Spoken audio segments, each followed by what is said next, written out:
एक सुबह स्कूल की एक कक्षा में सभी बच्चे चुपचाप बैठे थे। उनकी teacher miss Sharma black board पर कुछ लिख रही थीं। उसी क्लास में रोहित नाम का लड़का जो सामने की बेंच पर बैठा था रो रहा था क्योंकि उसका पेन चोरी हो गया था। जब मिस शर्मा ने मुड़कर देखा तो उनका ध्यान एकदम से उस लड़के पर गया। वो तुरंत रोहित के पास गई और उससे उसके रोने का कारण पूछा। रोहित ने रोते रोते सारी बात बताई। टीचर ने क्लास ने उसके पेन के बारे में पूछा लेकिन किसी ने जवाब नहीं दिया और जिस लड़के ने पेन चुराया था उसने जल्दी से पेन को छुपा लिया। तब टीचर ने रोहित को बड़े प्यार से कहा, बेटा रोने से कुछ नहीं होगा। गलत बात का सामना करने के लिए हमें हिम्मत और ईमानदारी की जरूरत होती है।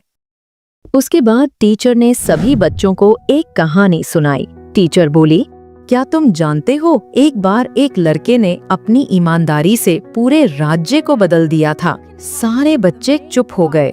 जिसने पेंसिल चुराई थी उसने भी शर्म से सिर झुका लिया। टीचर मुस्कुराई और बोली, तो चलो आज मैं तुम्हें उसी बहादुर और सच्चे लड़के की कहानी सुनाती हूँ, दानिएल की कहानी। तो बहुत समय पहले की बात है। दानिएल नाम का एक युवक यरूशलेम में रहता था। उसकी उम्र लगभग 15 से 16 साल के आसपास थी और वो परमेश्वर पर बहुत विश्वास करता था। एक दिन एक बहुत शक्तिशाली राजा ने उसके देश पर हमला कर दिया। हमला इतना भयानक था कि सब कुछ नष्ट हो गया। दानिएल और कई अन्य युवकों को बंदी बनाकर बेबीलोन ले जाया गया।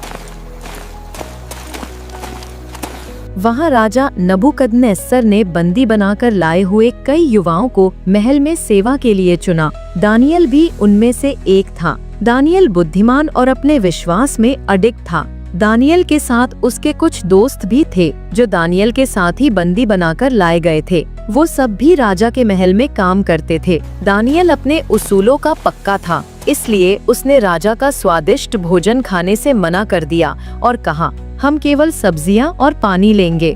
सबको लगा कि वे कमजोर पड़ जाएंगे, लेकिन हुआ उल्टा। वे और भी स्वस्थ और ताकतवर हो गए। समय बीतता गया। एक रात राजा नबूकदनेस्सर ने एक अजीब सपना देखा। सुबह उठते ही वो सपना उसे याद नहीं रहा, पर दिल में डर बैठ गया। उसने अपने सभी विद्वानों को बुलाया और कहा, मेरा सपना और उसका अर्थ बताओ, नहीं तो मैं तुम सबको दंड दूंगा।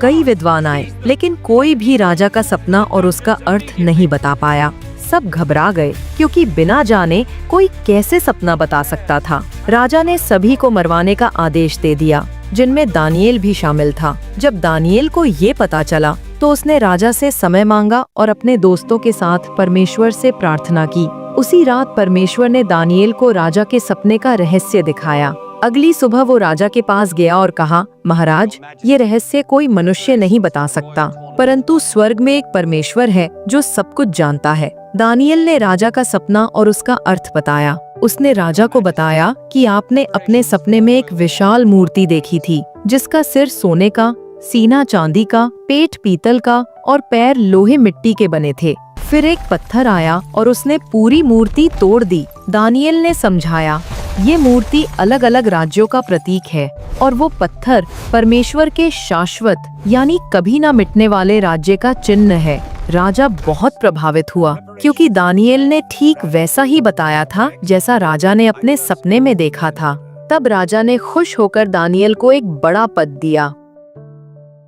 कई साल बाद एक नया राजा आया, राजा दारियस। उसने भी दानिएल की ईमानदारी देखकर उसे अपना मुख्य मंत्री बना दिया। बाकी मंत्री उससे जलने लगे।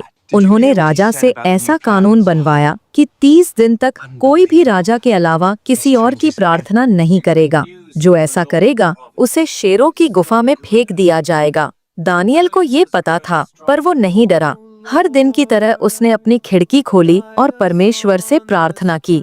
उसके दुश्मनों ने उसे देख लिया और राजा से शिकायत कर दी। राजा दारियस बहुत दुखी हुआ, पर कानून नहीं बदल सकता था। उसने आंसुओं के साथ कहा, दानिएल, तुम्हारा परमेश्वर तुम्हें जरूर बचाएगा। दानिएल को शेरों की गुफा में फेंक दिया गया। अगली सुबह राजा दौड़ता हुआ गुफा के पास पहुंचा और पुकारा, दानिएल, क्या तुम्हारा परमेश्वर तुम्हें बचा सका? अंदर से आवाज आई, महाराज, मेरे परमेश्वर ने अपना दूत भेजा और शेरों के मुंह बंद कर दिए।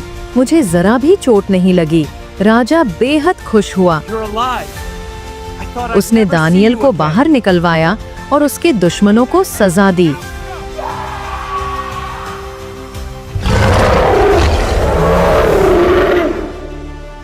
जब टीचर ने कहानी पूरी की तो कक्षा में गहरी शांति थी। सभी बच्चे ध्यान से सुन रहे थे। उन्होंने कहा, देखा बच्चों, दानियेल ने अपनी ईमानदारी और विश्वास से न केवल अपनी जान बचाई बल्कि पूरे राज्य को परमेश्वर की सच्चाई दिखाई। अगर उसने डरकर गलत रास्ता चुना होता तो ये चमत्कार कभी नहीं होता। उन्होंने उस बच्चे की ओर देखा जिसने पेन चुराया था। वो शर्माते हुए उठा, अपनी जेब से पेन निकाला और वापस रोहित को दे दिया और उससे माफी मांगी। रोहित ने उसे माफ कर दिया और अब वे दोनों दोस्त बन गए। टीचर मुस्कुराई और बोली, बच्चों, ईमानदारी सिर्फ सही काम करने में नहीं बल्कि अपनी गलती सुधारने में भी है। पूरी कक्षा तालियों से गूंज उठी।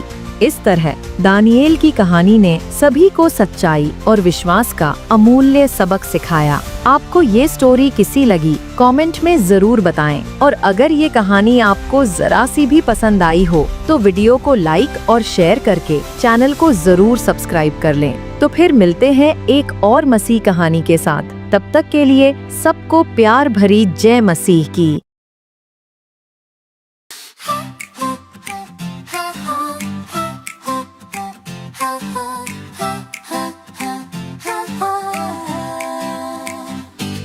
एक स्कूल की क्लास में सब बच्चे थे चुपचाप।